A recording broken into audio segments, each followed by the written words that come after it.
好，来继续是正段消息。来看大罢免第一波的投票是7月26，国民党确定已经抢到7月25选前之夜开道的路权。朱立伦讲，国民党每礼拜拢会安排重要的活动，嘛邀请意见领袖来参加。若罢免团体讲，因的全台湾大要紧，前后16天。7月14为花莲出发，将会进攻全台湾各地头的罢免区。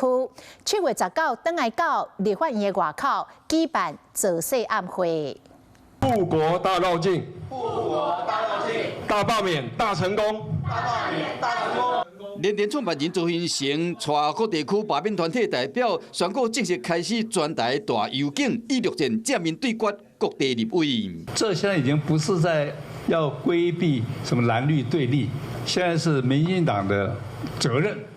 作为执政党，你要把国家的执政权拿回来。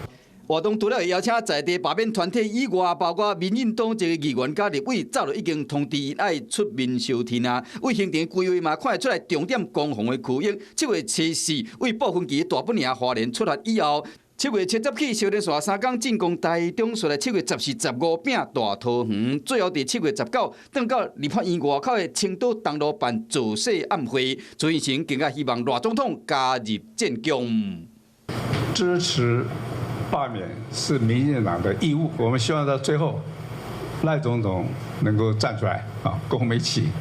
第3阶段热战最后时刻，除了立营以及罢免团体全力的进攻，南营部分嘛以全党之力展开防守。除了7月15将伫台北市政府的广场办万人的造势，7月70党中央拍算成立罗岗后援会，7月19新北市、台中市、双德市大造势，7月20轮到桃园，7月25选前之夜伫凯道连自由广场甲市政府的广场路权嘛拢申请着完。我们每一周都有重要的活动的安排。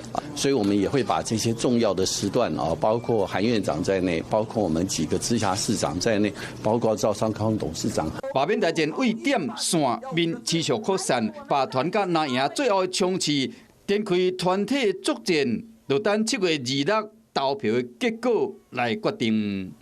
Hello， 我是张新文。想要抢先掌握最及时的新闻资讯吗？赶快订阅、按赞、开启小铃铛，锁定华视新闻 YouTube 频道。